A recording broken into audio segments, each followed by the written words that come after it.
ఓం సాయిరామ్. సమర్థ సద్గురు సాయినాథ్ మహారాజుకి జై. సాయి భక్తులందరికీ నమస్కారం అండి. మన బాబాగారి దయ వల్ల మనందరం బాగుండాలి, సంతోషంగా ఉండాలి అని చెప్పి మనస్ఫూర్తిగా కోరుకుంటూ ఈరోజు వీడియోలో మనం చూడబోయేది ఏంటి అంటే, తల్లి, ఈరోజు శుక్రవారం. వారాహి అమ్మని తాకమ్మ. అమ్మ నీతో ఏదో చెప్పాలంటుంది.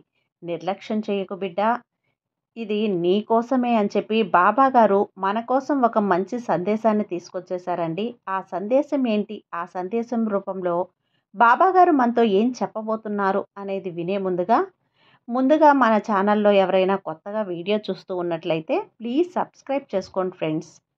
వీడియో నచ్చితే లైక్ చేయండి, షేర్ చేయండి, కామెంట్ చేయండి. ఇక వీడియో వినే ముందుగా మనకు తెలిసిన గురువుగారండి, షిరిడి సాయిబాబా ఆశీస్సులతో జ్యోతిష్యం చెప్తున్నారు గురూజీ సుబ్రహ్మణ్యం రాజు గారు. నెంబర్ 1 వశీకరణ స్పెషలిస్ట్.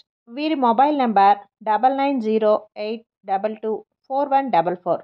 ఎలాంటి ప్రాబ్లం ఉన్నా సరే కేవలం ఫోన్ ద్వారా పూజలు చేసి పరిష్కరించేస్తారు. నేరుగా వెళ్లాల్సిన పని లేదు. పర్సనల్గా మీట్ అవ్వాల్సిన అవసరం కూడా లేదు. ఉన్న చోటనే కదలకుండా, మూడో కంటికి తెలియకుండా మీ మొండి సమస్యలను సైతం మీరు పరిష్కరించుకోవచ్చు. ప్రేమ, పెళ్లి, ఉద్యోగం, రాజకీయం, విదేశీ ప్రయాణం, ధనం నిలకడగా లేకపోవటం, భార్యాభర్తల మధ్య గొడవలు, ఆస్తి తగాదాలు, అప్పుల బాధలు, స్త్రీలు పురుషులు ఎటువంటి గుప్త సమస్యలున్నా సరే నెంబర్ 1 వశీకరణ స్పెషలిస్ట్. మీ మీద, మీ ఇంటి మీద చెడు ప్రయోగం జరిగినా, చేసి ఉన్నా కూడా నరదృష్టి, నరగోష్ట, సంతాన సమస్యలు, భార్యాభర్తల మధ్య, లవర్స్ మధ్య అనుమానాలున్నా, అపార్థాలున్నా, థర్డ్ పర్సన్ ఉన్నా సరే, అత్తాకోడళ్ళ మధ్య సఖ్యత లేకపోయినా ప్రతి ఒక్క ప్రాబ్లంకి చక్కటి సొల్యూషన్ ఇస్తున్నారండి.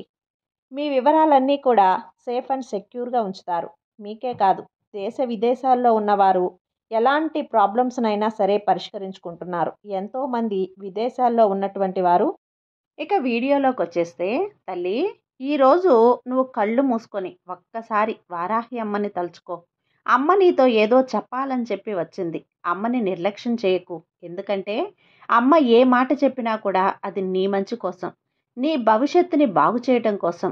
ఒకసారి ఎప్పుడైనా కానీ ఒక తల్లి తన బిడ్డల సంతోషాన్ని మాత్రమే కోరుకుంటూ ఉంటుంది. తన బిడ్డల ఆనందాన్ని మాత్రమే కోరుకుంటుంది.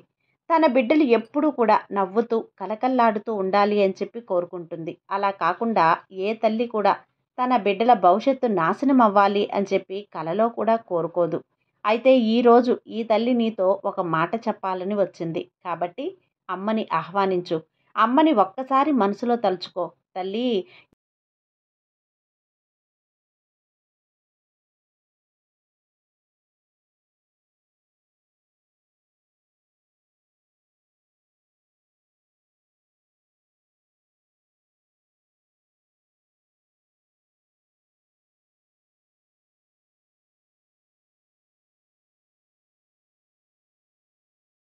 ఎందుకు ఇంత బాధపడుతున్నావు? ఈరోజు నీతో మాట్లాడడానికి స్వయంగా ఆ వారాహి అమ్మవారిని నేనే స్వయంగా నీ దగ్గరకు వచ్చాను బిడ్డ.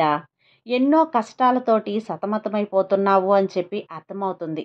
చెప్పుకోలేనటువంటి సమస్యలతోటి, చెప్పుకోలేనటువంటి బాధలతోటి ఇబ్బంది పడిపోతున్నావని కూడా అర్థమవుతుంది. బిడ్డా, నీ యొక్క మనసు లోతులో ఎంత బాధ అనేది మునిగి ఉందో ఆ బాధని ఎవ్వరూ కూడా తెలుసుకోవాలని కూడా ప్రయత్నించడం లేదు. ఆ బాధని ఎలా తీర్చాలో, ఎలా తీర్చుకోవాలో కూడా నీకు తెలియడం లేదు. దేవుడు నన్ను పుట్టించింది కేవలం బాధల కోసమేనా? ఈ సమస్యలు నేనింకా ఎంతకాలం పడాలి? నాకంటూ సంతోషంగా ఉండే రోజులు రానే రావా? నేనే తప్పు చేశాను? ఏ జన్మలో ఏం పాపం చేశాను?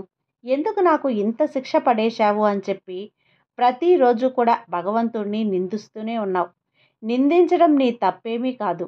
ఎందుకంటే ఏ బిడ్డైనా కానీ బాధపడుతున్నప్పుడు ఒక తల్లి స్థానంలో ఉన్న, ఒక తండ్రి స్థానంలో ఉన్న వారిని భగవంతుడిని నిందించడం వల్ల భగవంతుడు నీ మీద ఎటువంటి కోపాన్ని చూపించడు. ఎందుకంటే తాను పడుతున్న బాధలకి తన కడుపులో నుంచి వస్తున్న మాటలే ఇవి అని చెప్పి అర్థం చేసుకుంటారే తప్ప నిన్ను ఏ రోజు కూడా శిక్షించాలని చెప్పి ఆ మాటలకు తగిన శాస్తి నీకు చెప్పాలి అని చెప్పి ఏ భగవంతుడు కూడా అనుకోడు బిడ్డా. కనుకనే ఈరోజు నీతో మనసు విప్పి మాట్లాడాలి అని చెప్పి వచ్చాను. కాసేపు కూర్చో. ఒక్కసారి నాతో నువ్వు ఈ మాట చెప్పి చూడు. అంటే నీ యొక్క బాధలు, నీ కష్టాలు, నీ దుఃఖాలు, నీ నష్టాలు ఏది జరిగితే నీ యొక్క బాధ పూర్తిగా వెళ్ళిపోతుంది. ఏ మార్పు నీ జీవితంలో చోటు చేసుకోవాలి, ఏ కోరిక తీరితే నువ్వు ఆనందంగా ఉంటావు, ఏ కోరికలు గట్టెక్కితే నీ జీవితం అంతా కూడా సుఖంగా, సంతోషంగా నువ్వు జీవించగలుగుతావు. ఇవన్నీ కూడా నాతో ఒక్కసారి చెప్పు. నీ సమస్యలన్నింటినీ కూడా ఒక్కొక్కటిగా పరిష్కరించుకుంటూ వస్తాను. ఇప్పుడు నువ్వు పడుతున్నవి ఈ జన్మలో చేసిన పాపపుణ్యాలు కాదు తల్లి. పోయిన జన్మలో చేసిన కొన్ని పాపాల కర్మ ఫలితాన్ని ఈ జన్మలో నువ్వు అనుభవిస్తూ ఉన్నావు. అయితే ఈ పాపాల యొక్క కర్మ ఫలితం ఏదైతే ఉంటుందో, ఈ కర్మ ఫలితం నువ్వు ఎంతకాలం అనుభవించాలి అని చెప్పి రాసిపెట్టి ఉంటుందో అంతకాలం కూడా ఖచ్చితంగా నువ్వు అనుభవించి తీరాల్సిందే. దీన్ని తప్పించడం నా తరం కాదు కదా, నీ యొక్క తలరాతను రాసినటువంటి ఆ బ్రహ్మతరం కూడా కాదు. ఇది గుర్తుంచుకో. నువ్వు చేస్తున్న మంచి పనుల వల్ల నువ్వు ఒక్కొక్క కర్మ నుంచి నువ్వు పూర్తిగా బయటపడచ్చు. కాబట్టి నీ దగ్గర ఉన్నంతలో ఏదో ఒకటి ఎవరో ఒకరికి సహాయం చేస్తూ ఉండు. ఎప్పుడూ కూడా ఎదుటి వాళ్ళ మనసును నొప్పించకుండా మాట్లాడుతూ ఉండాలి. నువ్వు ఎదుటి వారిలో మార్పు రావాలి అని చెప్పి నువ్వు కోరుకుంటున్నప్పుడు నీలో కూడా ఆ మార్పు తెచ్చుకోవాలి. ఎదుటివారి యొక్క విలువలు, ఎదుటివారి యొక్క లైఫ్ స్టైల్ అనేది ఒక్కొక్కరికి ఒక్కొక్క రకంగా ఉంటుంది. నీకు తగ్గట్టుగా వారు మారాలి అని చెప్పి నువ్వు అనుకుంటే గనక నీకు నచ్చినట్లుగా నువ్వు ఉండటం నువ్వు మొదట మార్చుకోవాలి. ఎప్పుడైనా కానీ ఒక మనిషి సంతోషంగా జీవించాలి అంటే ఆ మనిషి సంతోషంగా తనకు తాను విలువనిచ్చుకోవాలి. తనని తాను సంతోషపరుచుకోవాలి. తన బాధ నుంచి తనను బయటపడేసుకోవాలి. అంటే దేని గురించి కూడా ఎక్కువగా ఆలోచించకూడదు. తల్లి, నీ ఇంటికి, నీ బిడ్డలకి నువ్వొక గుర్తింపుగా ఉంటే చాలు. అలా గుర్తింపు పొందడం కోసం నువ్వు ఎప్పుడూ కూడా ఏదో ఒక బాధతో, ఏదో ఒక దిగులుతో 4 గోడల మధ్య మనసుని కలిపివేసుకుంటూ, కళ్ళెమ్మటి నీళ్లు పెట్టుకుంటూ ఒక చీకటి గదిలో బంధించిన ఒక ఖైదీలా అలా ఉండిపోతే రేపటి రోజున నీ బిడ్డల భవిష్యత్ అనేది ఎంత అధ్వానంగా తయారవుతుందో ఒక్కసారి ఆలోచించావా? నీ భర్తలో మార్పు రావాలి అని చెప్పి పదే పదే నువ్వు కోరుకుంటున్నావే కానీ ఆ మార్పు ఎన్ని సంవత్సరాలు ఎదురు చూసినప్పుడు రానప్పుడు, నువ్వు ఎన్ని ప్రయత్నాలు చేసినా మార్పు అనేది జరగనప్పుడు, నువ్వు ఎంత ప్రయత్నించినా కూడా నీ యొక్క ఆయాసం, నీకు మనశ్శాంతి లేకపోవటం తప్ప మిగిలేది ఏముంది చెప్పు? కాబట్టి ఎవరి కర్మకు వారిని వదిలేసి నిన్ను నువ్వు చూసుకుంటూ, నిన్ను నమ్ముకుంటూ, నీ భర్తని నమ్ముకొని ఈ భూమి మీద వచ్చిన నీ బిడ్డల యొక్క భవిష్యత్తు గురించి కనీసం నీ భర్త పట్టించుకోకపోయినా నువ్వైనా ఆలోచించి ఆ బిడ్డల భవిష్యత్తు కోసం ఏం చెయ్యాలి, ఎటువంటి మంచి మాటలు నేర్పాలి, ఎటువంటి నడవడికను నేర్పాలి, ఎటువంటి దారిలో పెట్టాలి, వీటన్నింటినీ గురించి ఆలోచించి నీ జీవితాన్ని ప్రతిరోజు కూడా సంతోషంగా, ప్రతి క్షణం కూడా ఆనందంగా ఆస్వాదిస్తూ జీవితంలో ముందడుగు వెయ్యి. అలా కాకుండా ఎప్పుడూ కూడా దిగులుగా ఉంటూ నీ కర్మని నువ్వు ఎప్పుడూ వదిలేసుకుంటూ కర్మ ఇలా కాలిపోయిందే అని చెప్పి ఎప్పుడూ ఏడుస్తూ కూర్చుంటే నీకు వచ్చే లాభం ఏంటో కాస్త నాకు చెప్పమ్మా. ఎందుకమ్మా, ఎందుకు ఇంతలా కుంగిపోతున్నావు? ఒక్కసారి నిద్రపోతూ ఉన్నటువంటి నీ మనసుని, అలసిపోయి ఉన్న నీ మనసుని ఒక్కసారి అడిగి చూడు. ఆ మనసు ఏం పాపం చేసింది? నీలో ఆ మనసు ఉంది అన్న కారణంగా ఆ మనసు ప్రతి నిమిషం కూడా బాధపడుతూ ఉండాలా? బిడ్డా, నీతో ఎప్పుడూ ఉండేది కేవలం ఎవరో మనుషులు, ఎవరో బంధువులు, ఏదో రక్త సంబంధం, నీ కన్నబిడ్డలు కాదు. నీతో ఉండేది కేవలం నీ మనసు. నీ మనసు మాత్రమే.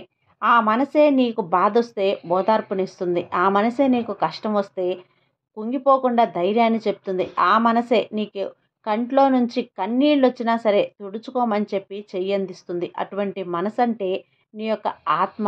నీ శరీరంలో ఉన్నప్పటికీ కూడా నువ్వు ఆత్మని ఎంత సంతోషంగా ఉంచుతావో నీ జీవితం అనేది కూడా అంత సంతోషంగా ఉంటుంది.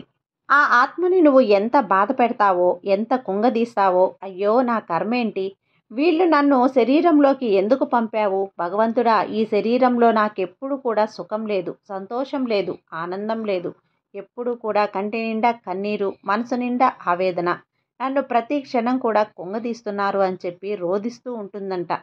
కనుకనే బిడ్డ, ఎవరి మనసుని కూడా వారు సంతోషంగా ఉంచుకోవాలి అని చెప్పి ఇప్పుడు అందరూ కూడా చెప్తూ ఉన్నారు.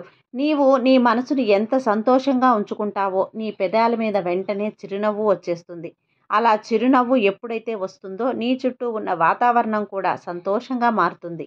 నీ యొక్క ఆ మైండ్ సెట్ అంటే నువ్వు ఆలోచించే పద్ధతి ఏదైతే ఉంటుందో అది నీకు చాలా అనుకూలంగా ఉంటుంది. ఆ ఆలోచనలకు తగ్గట్టుగా నువ్వు చేసే పని చాలా శ్రద్ధ పెట్టి చేయగలుగుతావు. దానివల్ల ఇంట్లో ఉన్న వారందరూ కూడా ప్రశాంతంగా, నువ్వు ఎంత ప్రశాంతంగా ఉంటావో నీతో పాటు ఉన్నవారు కూడా అంతే ప్రశాంతంగా ఉంటారు.